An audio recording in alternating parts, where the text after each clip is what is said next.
All right, now I wanted to talk about the Woolwich thing, what happened in Woolwich and the result of what happened in Woolwich. But then, of course, we've been given more monarch stuff. The Queen today, 60th anniversary of something of being crowned, whole load of flummery. And then, of course, there's the amazing events in Turkey. So how can I link them all up? How can I talk about them at once and have it make any sense? Well, I'll try anyway, and I'll start off with the Woolwich thing.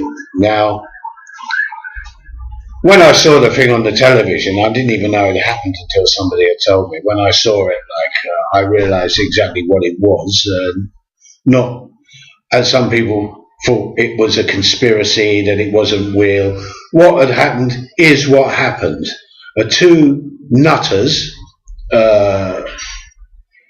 converts, I believe that they were as well, which makes them even more nutty, to Islam, or the radical interpretation of Islam as they call it, murdered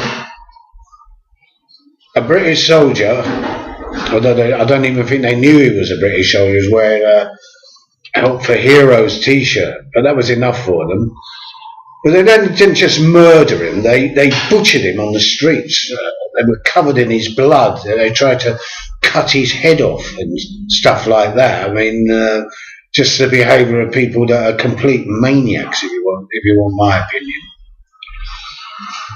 Now, there's some talk about, oh, they didn't do it, they were set up. I think that they knew exactly what that they were doing, and they've been quite unambiguous about it, to the extent of hanging around in the streets with their weapons all covered in blood, saying that in fact they did it, and not only that they did it, but why they did it. And then when the police arrived, they rushed to the police, or attacked the police, hoping probably that the police would shoot them dead, and they become martyrs, and they'd probably be having their 60 virgins or whatever it is. But that didn't happen, and they just got shot. They were put in hospital, and now they've been up in court to answer the charges. And the behaviour in the court, and from one of them, has been rather peculiar. Clutching his Quran and blowing kisses to people in the gallery. Obviously, there's something wrong in that guy's head. And I think we'll find out about why he got converted to it, why he did it, when the trial comes up. I don't think he's going to hide anything. And I think you'll find out that he had a very dodgy sort of background involving drugs and murder and gangs and so on, and probably got converted when he was in prison or when he went to university. So we had the brutal murder of the soldier, which was broadcast on television, and by night time just about everybody knew about it. So the immediate reaction on the streets was for the EDL to come down to Woolwich. Now, I want to talk a lot about the role of the EDL in the Woolwich killings, the reaction to the Woolwich killings, because obviously they didn't kill anybody in Woolwich, but they came down to express their disgust at the attack and the murder of the soldier. But when they arrived, they all went into a pub, and this was on the telly again, so they can't deny it, and they were getting well pissed up and shouting their heads off. It's like they're having some sort of celebration and party. And later on, they then attacked the police, who handled them with kid gloves, and also members of the public that were remonstrating with them. Well, so much for that, like, you know. I mean, if that's them showing sympathy for the dead soldier, I wouldn't, it's just left me speechless. I thought to myself, well, it's not a very good advertisement for the EDL, isn't it? And it's not exactly a vote winner. It's not going to have people go into their demonstrations. But they did, and this is the thing I found amazing. They had a march in Newcastle, which again I saw on the television. They had about 1,000 plus people marching, mostly testosterone males, beer bellies wobbling and so on. But there was a lot of people standing on the pavement, shoppers applauding them as they went by, and I found that quite disturbing. And made me realise that the whole thing in Woolwich had been, you know, a bit of a shift. It's one of those pivotal moments in politics, I think. Not for what happened there and then, but the repercussions that are going to happen over the next few weeks and the next few months and perhaps even the next few years.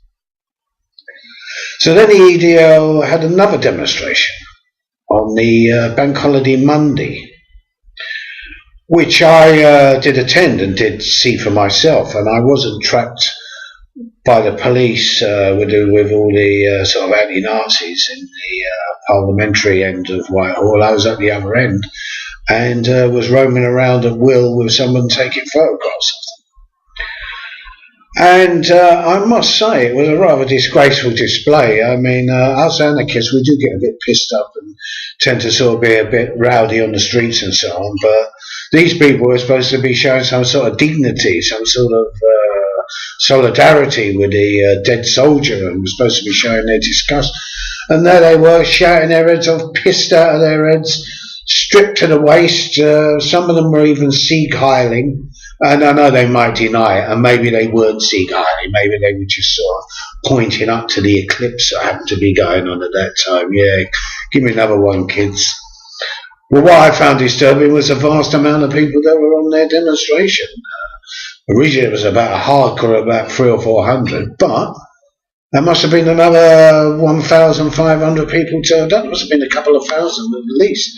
And even I was in denial that there were that many, but there were loads of them, because I stood around and watched them leaving as well. And there were a hell of a lot of them. And it was very spontaneous. I don't think that hardly any of those people had been on an EDL march before. I don't think that any of those people hardly were members of the EDL. And yet they fitted so well into the ethos. And they were arguing with the police, you know, you should be on our side. And as they were throwing bottles at the lefties, you should be on our side. And then some of the more sophisticated ones were coming out with their political arguments. Oh, well, you're not serving the government. You realise that you're serving the Queen and so on. Yes, you're servants of the Queen and not the government. I don't think the police were particularly interested in this, but they were treating them with kid gloves. And at one point, when they mobbed up, the police actually run away. Well, they didn't sprint away, but they moved pretty quickly to get away. They weren't in any danger, but I noticed I had a load of sort of police cadets out, and the police obviously looked really scared because the situation had gone out of their control. But nothing really happened. I mean, us that were standing there abusing the EDL, they could have attacked us. They could have beaten us up, and we were offering them out. But they didn't go for it. So I don't know why. But I was there, so I saw it. And later on, they're in Leicester Square and back to form. They took over a lot of the pubs that we use in the West End when we go down for demos. They took over Leicester Square. They were abusing people, and they ended up fighting with the police. So much for them being law and order fanatics. But they always end up fighting with the police or with each other. There wasn't anybody else for them to fight with, so that's what they did. And where we wanted to have a fight with them, they bottled out of it. But anyway, I don't want to talk about that. It's just I found it really disturbing. I would actually say that Monday was actually a victory for the EDL. Where they go from here, I don't know. Do they keep the momentum up, or do they just disappear until there's some other atrocity? Of course, there was loads of attacks on mosques and loads of attacks on Muslim people, and we had some strange case in East London where some people that were running a fish and chip shop were abused, called Muslims, and told to fuck off and stop killing our soldiers and so on by two Romanians. I mean, what was all that about? They come over and gone native or something, you know? I mean, if the EDL don't want the Romanians over and they come over and behave like that, you'd think that they'd be rolling out the red carpet for them. So yes, I found that the sort of EDL thing quite disturbing, and I think it kind of fits into the genuinely sort of right-wing drift in politics, not only in this country but in Greece and France, where you've had hundreds of thousands of young people out on the streets demonstrating against gay marriage. Now, they were saying, why our parliament debating, or their parliament debating gay marriage when they should be talking about unemployment, or youth unemployment in particular. But they themselves weren't protesting about youth unemployment. They were protesting about gay marriage. And the disturbing thing about that was there's a lot of sort of young people doing it. So obviously that is the Catholic Church in France have organised a lot of that.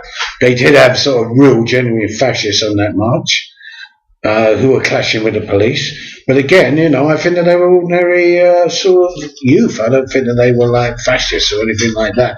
But it just goes to show again the rightward drift in politics in Europe, which hopefully will come to an end soon, and we'll have a drift in another direction, a drift in our direction, a more sort of anarchist drift, which we've had in the past and which no doubt we'll have in the future. But this future seems to be getting further away, the way things are going. There's another thing I'd like to say about the Woolwich killing as well. It's about UKIP. I think the UKIP played a very, very clever game by not actually saying anything about it, because the punters out there probably thought, well, UKIP are against Islamic fundamentalism, they're against the Muslims in general, they're against sort of immigration, which equals in some cases Muslims or people with brown and black skins, and they didn't have to say anything, and it hasn't, you know, they haven't come out of anything contentious so that they can be damned and cursed by the other parties who are running around in circles about this whole thing.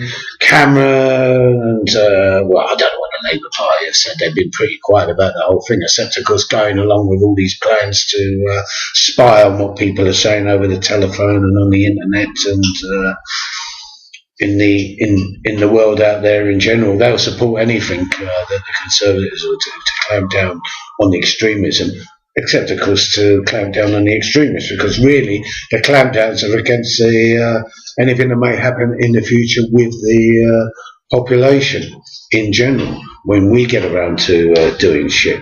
Although it doesn't look we're going to get around to doing shit for quite some time.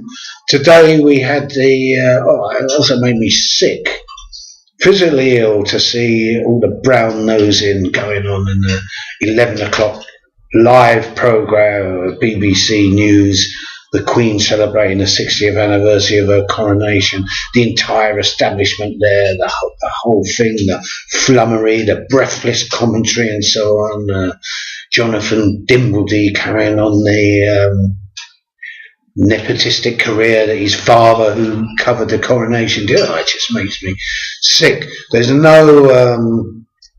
no move to get rid of the monarchy, and we can expect in the next few months nothing but the royal bump and the royal baby, while there's multimillionaires by the thousand moving into London, while we're all being dispossessed in London, no matter what fucking colour we are, whether we're black, whether we're Asian or white, we're all working class. We're being driven out of London. We can no longer afford to live here, even if we're working, even if we're commanding sort of reasonable wages. We can't afford to live here anymore. The only way we can live here is if we're fortunate enough to be living in social housing, and that seems to be getting less and less, and there's more and more pressure on social housing. This thing about the bedroom tax, for example, they're hitting us right, left and centre, and we're just laying down and taking it, and we're lapping up the monarchy, and we're sort of worried about one dead soldier. I admit it was a horrible, brutal murder, but there's horrible, brutal murders on the streets of London every day nearly, with kids killing each other, shooting each other for nothing, with women being murdered by their spouses, with children being murdered. That's all been the Bridger case. It's all been, but nobody seems. That's just an incidental. That's just another British soldier killed in Afghanistan. It's just a bit of ticker tape, isn't it? Coming at the back of the underneath the news on the 24-hour news. It doesn't really mean anything. But for some reason, this soldier being killed has proved really, really cathartic. And as I say, it would be interesting to see how things develop. I know that the EDL tried to come down to Whitechapel again. Boys, I keep telling you, don't come down. If you come down, you're just going to get your heads kicked in. And they didn't even come down to Whitechapel. Apparently they came down to Shadwell, and it's further away from the hospital, so it's not a very good idea. And when they did arrive at Shadwell on Saturday, the police were waiting for them with dogs and everything and turned them back. If the police had allowed them to come into the streets, they would have just been attacked and locals would have beaten them up. So I don't know why they keep bothering coming back. And also as well, the police were waiting for them. So therefore, in the ranks of the EDL, there's plenty of informers. And there's probably the people that organise all these things. There's another thing about the EDL. They did try and come down to the big mosque in Whitechapel recently, and in a furniture van to have a flash mob demo outside the mosque. The police stopped them on the motorway. Again, informers. EDL, you're full of grasses and you're full of informers, and you're probably full of other things as well. There's probably loads of weird stuff going on in the EDL there. They're all against paedophilia, but I wonder how many of them are paedophiles, and how ridiculous, shouting Allah is a pedo. That's what they were shouting, Allah is a pedo. Not even Muhammad is a pedo, but which he was, if you want to look at it in, he married a 7-year-old, and people would say, oh, well, he didn't have sex with her until she was 9. Well, yeah, that's paedophilia. You marry them at 7, you have sex with them when they're 9. That is paedophilia, mate, by any criteria. But then again, all religion is full of stuff like that. If you read in the Bible, it's full of Lot sleeping with his daughters, and presumably Noah had to sleep with his daughters to repopulate the earth. So there's nothing sort of after the Great Flood. So there's nothing unusual in that sort of stuff in religion. But Allah is a pedo. Don't they realise that Allah is God, the very same God that they worship? And that's another thing as well. This is where Turkey comes in. Now again, it was said to us by the great pundits and the experts that the people in the Middle East would, because of their sort of Muslim society, they've lost the ability to rebel and so on. Well, I think Tunisia and Egypt in particular have proved that otherwise. And if you have a look in Turkey, which is not an Arabic country, but of course is part of the Middle East, it's considered to be part of the Middle East, I think that what you see happening in Turkey is not the same as what's happening in Egypt, but it has really close parallels. For example, the whole thing about the riot police attempting to repress demonstrations in a central square, the actual demonstrations, the actual violence and so on was over something that was relatively trivial. I know maybe not that trivial, because there isn't much green space in Istanbul. If you've ever been there, you'll see it for yourself. And this was a green space being a park where people could meet, drink beer and smoke and so on. And the government has decided to build a shopping centre there or a museum there, because no one was ever consulted about it. There was a protest. The police brutally beat up the people that were protesting. They were pacifists. They weren't fighting the police. They destroyed their encampments and so on. And this, of course, led to the events that are happening now. And they're not only happening in Istanbul, but they're happening in Izmir, happening in Ankara, and apparently they're happening in just about every large town and city in Turkey as I speak at this moment. So it's become a popular rebellion. So what are the people rebelling against? Now the EDL come out and say, oh, we're against Islam, we're protesting against sort of Islamic fundamentalism. Well, they're not. They're just protesting against, a caricature of Islam, a caricature of Islamic fundamentalism. I go as far as to say this: if the EDL were Muslims, if the EDL were living in Turkey, they would probably be supporting the government.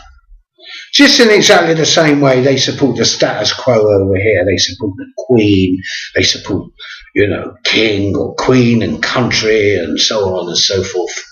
Just in the same way that they do that, if they were over in Turkey, they would be supporting the Islamic government over there. Now, the Islamic government didn't seize power over there. They were voted in with 50% plus of the vote, which gives them a big mandate. But so was the government voted in Egypt, the Muslim Brotherhood, with a big mandate. But It's a revolutionary situation, and if they cannot deliver the goods for the people, food, services, etc., the economy's decaying, and they've still got the same generals, the same police, the same oligarchy ruling the country, then obviously people are going to come out and rebel. It's a revolution. It doesn't stop in the day, and it's just happening in Turkey now, and it gladdens my heart. And yes, why are they out in Turkey? It's a variety of reasons, but I think the main reason is that the people, even though a lot of them probably are sort of officially Muslim to one or the other degree, they do not want their rights taken away by the government, which has attempted to Islamicize, or that's how they perceive it, society, with things like honouring sort of there's been a bridge that's just been built, I think, across the Bosphorus, and they've named it after Selim the Grim, you know, who'd massacred a dissident sect of Muslims hundreds of years ago. So, you know, it shows who their heroes are. But they're also bringing down restrictions upon smoking in public, about alcohol consumption, and so on.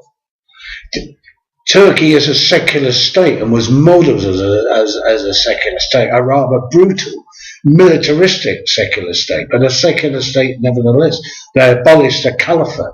That is why all these fundamentalists all over the world and in Britain hate the Turkish system. Their main person they hate is Ataturk, who was a dictatorial tyrant, but he abolished the caliphate. He westernized Turkey.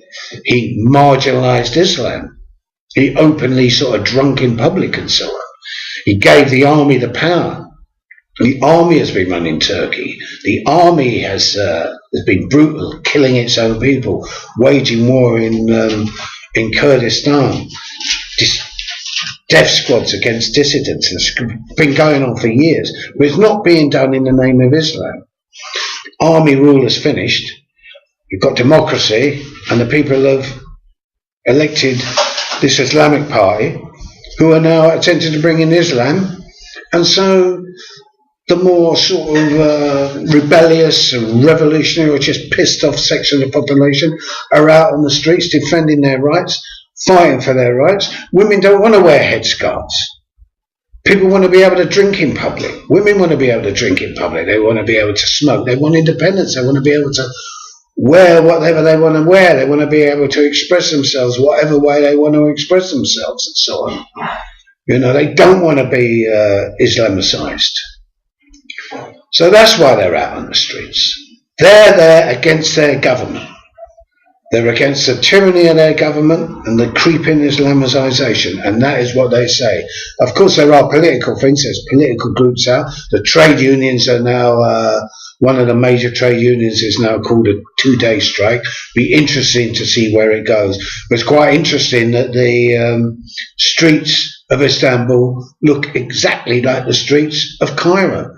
Barricades, tear gas, although not many petrol bombs, but vehicles on fire, people defying the police killing people. Yes, it's exactly part of the same sort of wave that's sweeping over the Middle East. It's not an Arab Spring. It's in fact a revolutionary surge in that part of the world. So I'd like to see that here. And it's got to come here. An arrogant government, the arrogant and boring opposition and so on. The fact that we've still got the same people ruling us. I keep going on about it again and again and again. And it really sickens me that people have been out on the street spontaneously, but in support of the system, in support of the Queen, in support of our armed forces. It's disgusting. We'll never have a revolution unless those very people, and I don't for 1 minute believe that what the left believe. The left believe that the EDL are petty bourgeois because it kind of fits in with some critique of Nazism that Trotsky had in the 1930s. I don't actually think that the EDL are petty bourgeois. I think the majority of them are working class, and that is a great tragedy. As some of them said to me and a few others that were arguing with them, we're the real fucking working class, mate. You ain't, we are. Well, I regard myself as part of the working class, obviously, and but I do regard them as part of the working class. They looked like me, they talked like me, they had accents like me, you know, they even had a bit of a belly like me, and a lot of them were in their 30s and 40s. So yeah, I find it really tragic that these people are out on the streets supporting the armed forces. The only rebellion they got against the government is they think it's sort of too soft on the so-called Muslim threat and so on. And there's Cameron and everybody making noise, we've got to stamp down on this and so on. And there's Chowdhury going on about like that the soldier that was murdered and butchered on the streets is probably roasting in hell and so on because he was an unbeliever. Why hasn't he been arrested? They talk about hate crimes and so on. Or is it perhaps, as some of the things that are going to emerge throughout the trial of these two nutcases, and something that's emerged already, is the murky hand of British intelligence, the spooks and so on, the hidden stuff, you know. So yeah, we'll know that we've got a revolutionary situation going on. When there are tens and hundreds of thousands of people out on the streets, when they've had enough, right? And in an incoherent way perhaps, but they're out on the streets, they're fighting, a bit like the students did a couple of years ago. They're out on the streets with politics, but it's when the very people that were on the EDL thing are out on the streets on our side, well not on our side, but on their fucking side, in their interests, about getting rid of the system, getting rid of the Queen, getting rid of Parliament, you know, taking over their own lives, getting rid of all these multi-millionaires. We've got 4,500 multi-millionaires in London.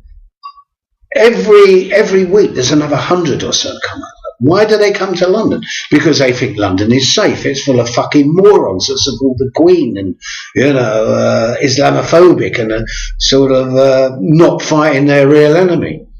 I mean, I will say about Islam, Christianity, anarchists, the revolutionary anarchists, we're against Islam, but we're against Christianity, we're against Judaism, we're against Hinduism, we're against all religion because it's a lie, because it destroys people's minds, because it controls people, because it oppresses women, because it oppresses children, and because it oppresses the rest of the human race.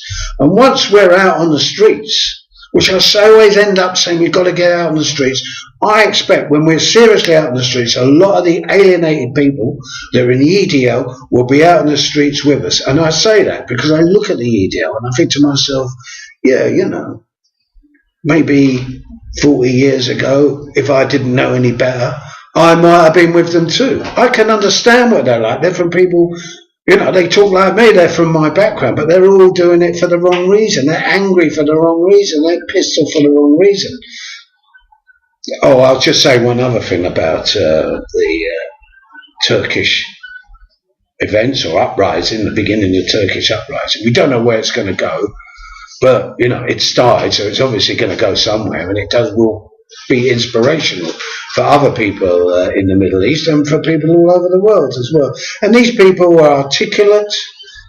They understand what they're fighting for and what they're fighting against. So, you know, let's have a bit of articulation from us. Let's not have our heads buried in the sand and be talking about the royal baby and God save the Queen and let's deport all these Muslim preachers.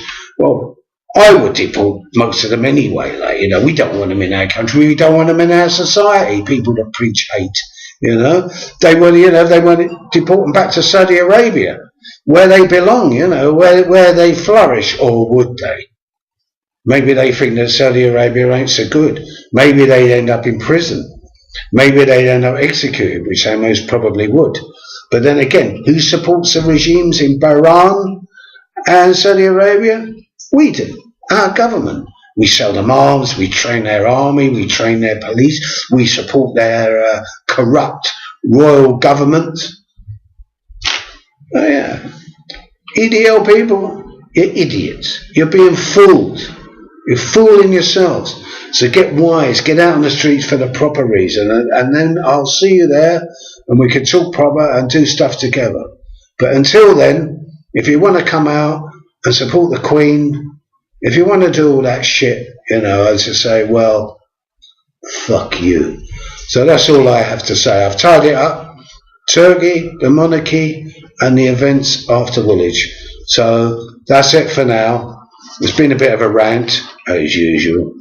And I'll probably try and talk about something a bit different next time. But it's always the stuff in the headlines that usually gets me going. So goodbye.